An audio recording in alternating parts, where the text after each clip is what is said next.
अस्सलामुअलैकुम मैं Zaid here and welcome all of you. अच्छा, अॼु मुंहिंजो थोरो आवाज़ु धीमो हूंदो, तबीयत थोड़ी ख़राबु आहे, इन करे पहिरें माज़रत। कल्ह पाण माउंटेन कयासीं, माउंटेन जा क़िस्म कयासीं। अॼु जेको आहे पाण हिल ऐं उन पोइ प्लेट्यू कंदासीं। हाणे हिल ते को MCQ ईंदो ई न आहे पहिरीं ॻाल्हि, ठीकु आहे। माउंटेन मां पुछंदो आहे, उन जो क़िस्म पुछंदो आहे, ठीकु आहे। फेमस जेके माउंटेन रेंजिस आहिनि या माउंटेन्स आहिनि उहे पुछंदो आहे दुनिया में। पर जेको आहे हिल ते को कुझु ईंदो ई न आहे। पर तव्हांखे ख़बर हुजे त वाह हिल किथां शुरू थींदी आहे, ठीकु आहे। हिल ऐं माउंटेन में केतिरो फ़र्क़ु हूंदो आहे, फ़ासिलो हूंदो आहे, ऐं कहिड़ी शइ खे पाण हिल चई सघूं था ऐं कहिड़ी खे माउंटेन चई सघूं था, सही आहे। हाणे हिल छा आहे? हिल अहिड़ो लैंड फॉर्म आहे, hill is the landform that is higher than the surrounding area. हा, लेट सपोज सराउंडिंग एरिया आहे ईअं, ठीकु आहे। हीअ हाणे हिते का बि हिकु चोटी आहे हेतिरी, ठीकु आहे, या हिते ई का चोटी आहे, जीअं पाण दड़ो ॾिसंदा आहियूं मिटी जो, ठीकु आहे। या जीअं तव्हां लेट सपोज तव्हां सखर में कॾहिं आया हुजे या रोडी में तव्हांखे हिल्स मिलंदियूं जॾहिं तव्हां क्रॉस कंदा आहियो, सखर ॾे वेंदा आहियो पनवा किलिया घोटकी खां, ठीकु आहे, जीअं हाईवे ते जॾहिं तव्हां सफ़र कंदा आहियो त इहे हिल्स आहिनि बेसिकली, सही आहे। इहे माउंटेन्स न आहिनि। त हिल जेकी हूंदी आहे उहो छा आहे, सराउंडिंग एरिया खां थोरी हायर हूंदी आहे, ठीकु आहे। हाणे इहा केतिरी हायर हूंदी आहे, केतिरे ताईं हायर हुजे त इहा हिल में ईंदी आहे, उनखां वधीक थी वञे त इहा माउंटेन में ईंदी आहे। त इहा जेको आहे सो 300 मीटर ताईं, ठीकु आहे। A mountain is a steep landform that has an elevation of more than 300 metres. त हिकु अहिड़ो स्टीप लैंड फॉर्म हूंदी आहे माउंटेन जंहिंजी जेकी हाइट हूंदी आहे उहा 300 मीटर खां वधीक हूंदी आहे। त 300 मीटर खां जेकॾहिं हेठि थिए थी त उहा हिल में ईंदी आहे। 300 मीटर खां जीअं वधंदी वेंदी त उहो माउंटेन में अची वेंदी, सही आहे। इहा कॉन्सेप्ट क्लियर छॾियो। हे कॾहिं कॾहिं पुछंदो आहे उहो बि एप्टीट्यूड जे जनरल एप्टीट्यूड जी टेस्ट का हुजे त, सही आहे। हिल जेके आहिनि इहे लोअर हूंदियूं, तव्हांखे ख़बर आहिनि, लोअर स्टीप हूंदियूं आहिनि कंहिंखां कंपेरेटिवली माउंटेन्स खां, अंडरस्टूड जी ॻाल्हि आहे। त हिल मां अहिड़ो MCQ ईंदो ई न आहे, न ई हिल जा क़िस्म पुछंदो आहे, न बि का शइ, सही आहे। त हिल में एतिरो तव्हां हीअ सिर्फ़ु यादि करे छॾियो 300 मीटर जो, जितां माउंटेन जी रेंज शुरू थिए थी, सही आहे, हाइट शुरू थिए थी, सॉरी। उन खां पोइ अचे थो प्लेट्यू। हाणे प्लेट्यू छा आहे? प्लेट्यू हिकु अहिड़ो एरिया हूंदो आहे जेको हिकु ज़मीन खां मथे रेस थियल हूंदो आहे। लेट सपोज जीअं हाणे तिब्बतन प्लेट्यू आहे, ठीकु आहे, या दियोसर प्लेट्यू आहे पाकिस्तान में। त उहो छा आहे त हुन जी जेकी सराउंडिंग एरिया आहे, हीअ ॾिसो हाणे सराउंडिंग एरिया आहे हिनजी, लेट सपोज ही त हिन खां जेको आहे थोरो हीअं मथे हूंदो आहे, हाइट ते हूंदो आहे, ठीकु आहे, या हीअं हाइट ते हूंदो आहे, सही आहे।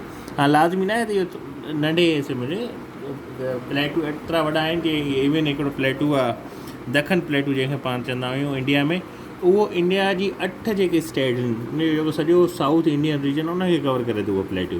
त प्लेट्यू एतिरा वॾा बि थींदा आहिनि, सही आहे। त हीअ सिर्फ़ु तव्हांखे सम्झाइण लाइ त तव्हां सम्झो त प्लेट्यू पाण उनखे चवंदा आहियूं उहा एरिया ऑफ लैंड जेकी रेस हुजे, ठीकु आहे न, फ्लैट हुजे टॉप ते ऐं उहा रेस हुजे, ठीकु आहे। हाणे अक्सर कार छा थींदो आहे त प्लेट्यू जेके आहिनि उहे छा ठहंदा आहिनि त जॾहिं बि मैग्मा हूंदो आहे जेको ज़मीन जे अंदरि हूंदो आहे, ठीकु आहे, जेको इनसाइड डीप इनसाइड हूंदो आहे, मतिलबु ज़मीन जे अंदरि हूंदो आहे, आम सिंधी में जेके पाण अर्थ ज़मीन जे अंदरि, उहो छा थो करे, उहो पुशिश करे थो सरफेस जी तरफ़, ठीकु आहे। त हेठि खां उहो मथे अचण जी कोशिशि करे थो, पर उहो फटिजे नथो। त उहो छा थो करे, उन एरिया खे जेको आहे सो सराउंडिंग एरिया खां मथे करे छॾे थो, ठीकु आहे। Pushes toward the surface but fail to break through the crust. त अर्थ जेकी क्रस्ट लेयर आहे उहो हुनखे उतां वोल्केनो जी शक्ल में इरप्ट लावा जी शक्ल में ॿाहिरि निकिरणु खां रोके थी। रोके थी त पोइ छा थो थिए त उहो अर्थ जो हिसो आहे, लेट सपोज ही फ्लैट आहे बिल्कुलु। हाणे हिते जेकॾहिं मैग्मा आहे अंदरि, इहो मथे अचण जी कोशिशि करे थो, त इहो मथे हिन जॾहिं अचण जी कोशिशि कंदो, फोर्स कंदो, पुशअप कंदो, त जेकी सराउंडिंग एरिया आहे इन खां उहो मथे अची वेंदो, ठीकु आहे। जेकॾहिं हीअ फ्लैट आहे त उहो हीअं अची वेंदो मथे, ठीकु आहे। त हीअ प्लेट्यू ठही वेंदो, पर उन जी जेकी अर्थ जी जेकी क्रस्ट लेयर आहे उहो उनखे रोकींदी आहे फटणो, त जंहिंजे करे उहो उते उहो प्लेट्यू जी शक्ल इख्तियार करे वेंदो आहे, सही आहे। ऐं रिज़ल्ट में छा थो चए त उहो जेको मैग्मा जेको आहे उहो एंड अप लिफ्टिंग लार्ज, उहो लार्ज एरिया जेको आहे अर्थ जो उनखे छा थो करे, लिफ्ट करे थो। मतिलबु हिकिड़ी बिल्कुलु हीअं जॻह हुई हीअं सम्झो हीअ, ठीकु आहे। हाणे हिते जेको आहे सो मैग्मा जेको आहे सो मथे अपलिफ्ट करे जॾहिं थींदो त हे हिनखे उहो हेसि ताईं खणी वेंदो, ठीकु आहे। त सराउंडिंग खां हिनखे छा थो करे, अपलिफ्टिंग करे थो, सही आहे, मथे करे थो। ऐं उनखे छा थो करे, इम्पेनिट्रेबल बि हूंदो आहे, त उहो वापसि बि नथो वञी सघे, ठीकु आहे। त उहा उते जेको आहे उहो प्लेट्यू जी शक्ल इख्तियार थो करे। आई होप त तव्हांखे प्लेट्यू जो कॉन्सेप्ट क्लियर थी हूंदो। हाणे इहे जेके प्लेट्यू आहिनि इहे सिर्फ़ु हिकु ॾींहंनि में या हिकु ॿिनि सालनि में ठहंदा आहिनि, मिलियंस ऑफ ईयर्स लॻंदा आहिनि इनखे ठहण में।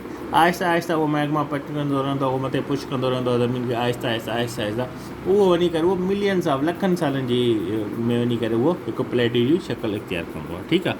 हाणे प्लेटूं जा क़िस्म कहिड़ा आहिनि? हाणे प्लेटूं जा बेसिकली 2 क़िस्म ही तव्हांखे यादि रखणु घुरिजनि, ठीकु आहे। नंबर 1 ते डिसेक्टेड प्लेटूं आहिनि, ठीकु आहे। नंबर 2 ते वॉल्केनिक प्लेटूं आहिनि। डिसेक्टेड प्लेटूं उहे हूंदा आहिनि जिते हरियाली हूंदी आहे, पहाड़ हूंदा आहिनि, जेको आहे सो पौधा हूंदा आहिनि, ठीकु आहे। ऐं जेको आहे सो जेको डिसेक्टेड प्लेट उहो हूंदो आहे वॉल्केनिक प्लेट, उहो कहिड़ो हूंदो आहे जिते वॉल्केनिक इरप्शन थींदी आहे। हाणे हिनखे हिकु करे पाण पढ़ंदासीं। डिसेक्टेड प्लेटूं an upward movement in the earth crust from dissected प्लेटूं, ठीकु आहे। त अर्थ क्रस्ट में छा थींदो आहे त हिकु अपवर्ड मूवमेंट थींदी आहे। हाणे इन जी छा हूंदी आहे, the cause behind upward movement is the slow collision of the tectonic plate. जेके बि टेक्टोनिक प्लेट्स हूंदा आहिनि उनजी स्लो कोलियन थींदी आहे, जंहिंजे करे जेको आहे सो इहो डिसेक्टेड प्लेटूं जेको आहिनि सो उहे ठहंदा आहिनि, ठीकु आहे। हाणे एग्ज़ाम्पल कहिड़ा आहिनि? कोलोराडो प्लेटूं, ठीकु आहे। इहो किथे आहे? सॉरी, इहो जेको कवर आहे, छा सां कवर आहे? ड्राई ग्रास लैंड आहे, हिन में माउंटेन्स आहिनि, वुडलैंड्स आहिनि एंड फॉरेस्ट आहिनि, ठीकु आहे। त जेको आहे सो डिसेक्टेड प्लेटूं जो उहो एग्ज़ाम्पल पुछे ऐं पुछे त कोलोराडो प्लेटूं कहिड़ा, त उहो डिसेक्टेड प्लेटूं आहे, ठीकु आहे। डिसेक्टेड प्लेटूं छा करे थींदो आहे?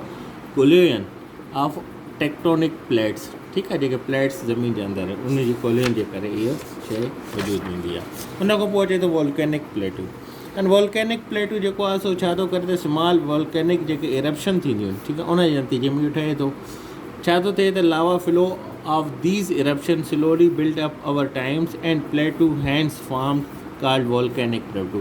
ऐं छा आहे त वॉल्केनिक जेके इरप्शन थींदी स्लो, जेके मतिलबु स्मॉल वॉल्केनिक इरप्शन थींदी, उन में छा थो थिए त जेको लावा आहे उहो फ्लो थिए थो, आहिस्ते आहिस्ते थींदो थींदो फैलिजंदो वञे थो, ठीकु आहे। इन में मिलियंस ऑफ ईयर लॻंदा आहिनि, फैलिजंदो वञे थो। त उहो फैलिजी जॾहिं उहो ड्राई थिए थो, सुके थो, थधो थिए थो, ठीकु आहे, हॉट थो, त उहो हिकु प्लेट जी शकल इख्तियार करे थो, उहो वॾो लार्ज एरिया ते वञे थो हले, ठीकु आहे। हाणे हिन में एग्ज़ाम्पल्स कहिड़ा आहिनि वॉल्केनिक प्लेटूं जा? नॉर्थ आइलैंड प्लेटूं इन न्यूज़ीलैंड, इहो हिन जो हिकु बहितरीनु एग्ज़ाम्पल आहे, तव्हांखे यादि हुजणु घुरिजे, सही आहे। उनखां पोइ जेकॾहिं पाण ॾिसूं त काज़िस छा आहिनि प्लेटूं जा? प्लेटूं छो ठहंदो आहे? हाणे हिन में थर्मल एक्सपेंशन थींदी आहे, क्रिस्टल शार्टनिंग थींदी आहे, ऐं वॉल्केनिज़म त पाण पढ़ी आयासीं। थर्मल एक्सपेंशन छा थींदी आहे? जेको लिथोस्फीयर आहे उन में जेको आहे तो थर्मल एक्सपेंशन थींदी आहे, जंहिंजे करे प्लेटूं ठहंदो आहे, सही आहे। हाणे कहिड़ा कहिड़ा आहिनि जेके थर्मल एक्सपेंशन जे करे प्लेटूं ठहिया आहिनि? येलो स्टोन प्लेट उहा USA में, इहो पुछंदा आहिनि, हिन में इहो बि तव्हां यादि रखी छॾियो त उहो ईअं बि पुछंदो आहे पेपर में, GK जे पेपर में, त उहा येलो स्टोन प्लेटूं किथे आहे? त तव्हांखे यादि हुजणु घुरिजे US में आहे। छाजे नतीजे में ठहियो आहे? थर्मल एक्सपेंशन जे नतीजे में ठहियो आहे, ठीकु आहे। उन खां पोइ इथोपियन, ज़ाहिरी ॻाल्हि आहे इथोपिया आहे त इहो अफ्रीकन हूंदो, अफ्रीका में आहे।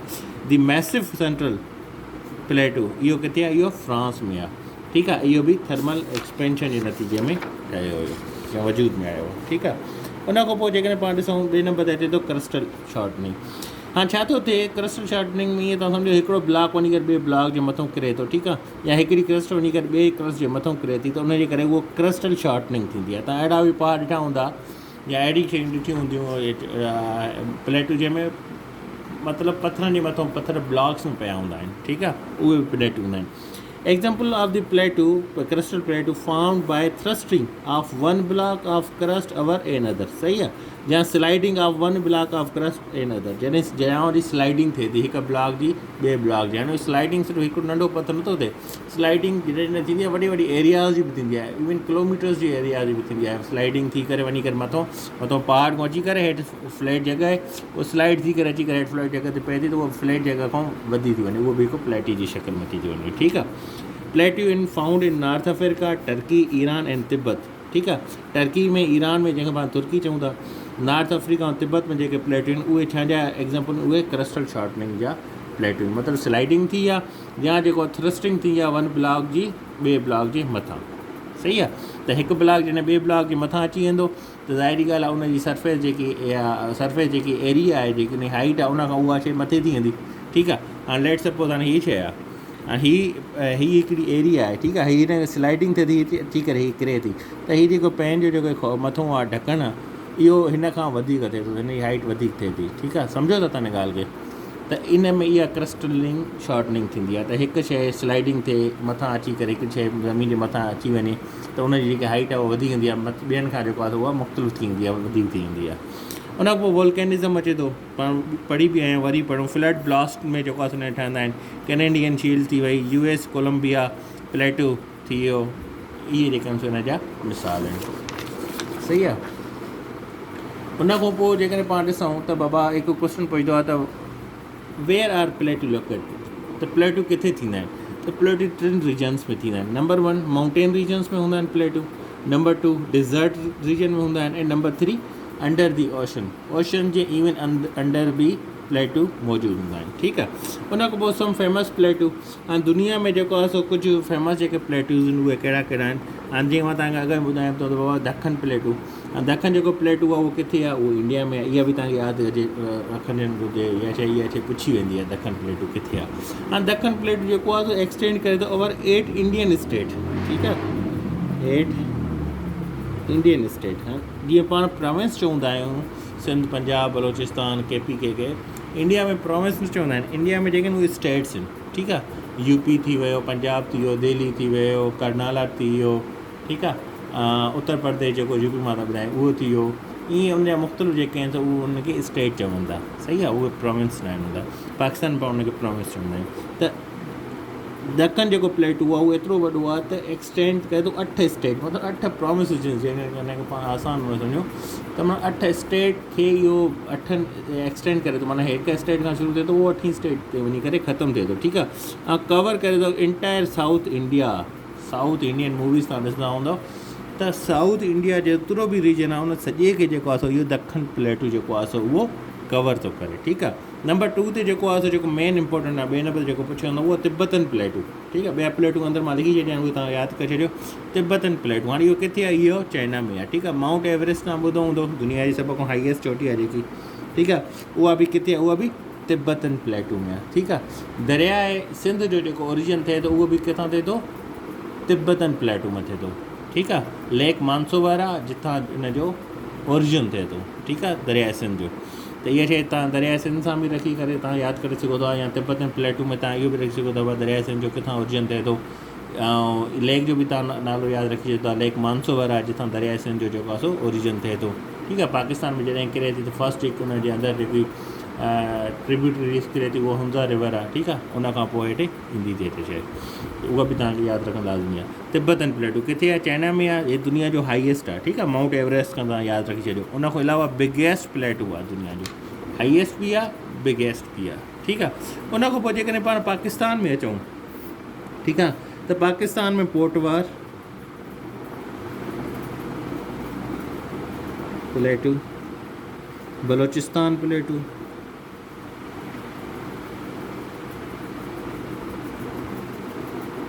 हाणे पोटोवार या पोटवर। ठीकु आहे, उन खां अलावा देसवाई प्लेटू बि आहे,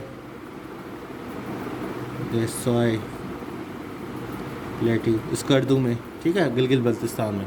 सही आहे, त ही 3 मेन इंपॉर्टेंट प्लेटू आहिनि। ठीकु आहे, हिनखे पोटोहार बि चवंदो आहे या पोटवार बि चयो था, उहो तव्हां ते डिपेंड कंदो। हिनखे यादि करिणो आहे, पोटोवार जेकी अॻ में जीप ईंदी उन सां तव्हां यादि करे थो, या हिनखे इहो सम्झो पोटवारी जेको रीजन आहे पाकिस्तान में किथे किथे आहे, अटक में आहे, पिंडी ऐं झेलम, इहे 3 डिस्ट्रिक्ट जेके आहिनि पंजाब जा, हिनखे पाण पोटोहारी रीजन चवंदा आहियूं। ठीकु आहे, झेलम में तव्हां खेवड़ा साल्ट माइन बि यादि रखी सघो था। ठीकु आहे, उहा बि किथे आहे, उहा बि पोटोवार प्लेटू जे अंदरि आहे। त इहे 3 जेके डिस्ट्रिक्ट आहिनि इहे मिली करे इन जी बाउंड्री सां मिले थो इहो पोटोवार प्लेटू। ठीकु आहे, पाकिस्तान जो लार्जेस्ट प्लेटू इहो ई आहे। ठीकु आहे,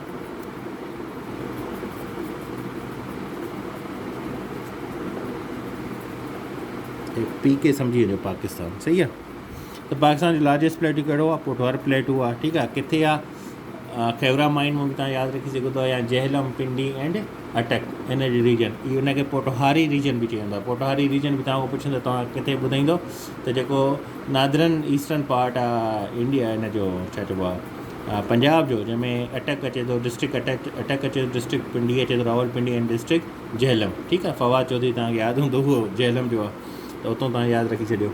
त इहे जेको आहे सो या खेवड़ा माइन किथे आहे, उहा बि झेलम में आहे। त हिकु MCQs मां तव्हांजा खोड़ सारा MCQs निकिरींदा आहिनि, जेके तव्हां हुनजी ऑब्ज़र्वेशन सही सां कंदव या हुन खे शयुनि खे पाण में मिलाईंदो सही सां। सही आहे, त पाकिस्तान लार्जेस्ट आहे, किथे आहे, हिते आहे। बलोचिस्तान हे कलात वारे रीजन में ईंदो आहे, बलोचिस्तान प्लेटू न चवंदा। दिसाई किथे आहे, दिसाई फ्लैट प्लेटू आहे, पाकिस्तान जो हाईएस्ट प्लेटू आहे। ठीकु आहे, ऊंचाई ते प्लेटू पाकिस्तान जो कहिड़ो आहे, दिसाई प्लेटू आहे। इहो मां लिखां नथो, तव्हां लिखी छॾिजो। ठीकु आहे, त दिसाई प्लेटू जेको आहे सो पाकिस्तान जो हाईएस्ट प्लेटू आहे। ठीकु आहे, किथे आहे, स्कर्दू वारी साइड ते, स्कर्दू में आहे, गिलगित बल्तिस्तान में आहे। ठीकु आहे, गिलगित अलॻि शइ थी वञे, बल्तिस्तान अलॻि शइ थी वञे, इन्हनि खे मिलाए करे गिलगित बल्तिस्तान चयो वेंदो आहे, GB। ठीकु आहे, ऐं इनजी ज़ुबान बि अलॻि आहे। ख़ैर उहा त हाणे ॿियो जीके जो अची थो वञे, जोग्राफी में अची थो वञे इहो शइ, त इहा शइ तव्हां यादि रखी छॾियो। प्लेट 2 में इहे आहिनि, इनशाला सुभाणे पाण हिनखे अॻिते वधाईंदासीं। आई होप त इहा शइ तव्हांखे क्लियर थी वेंदी। अल्लाह हाफ़िज़।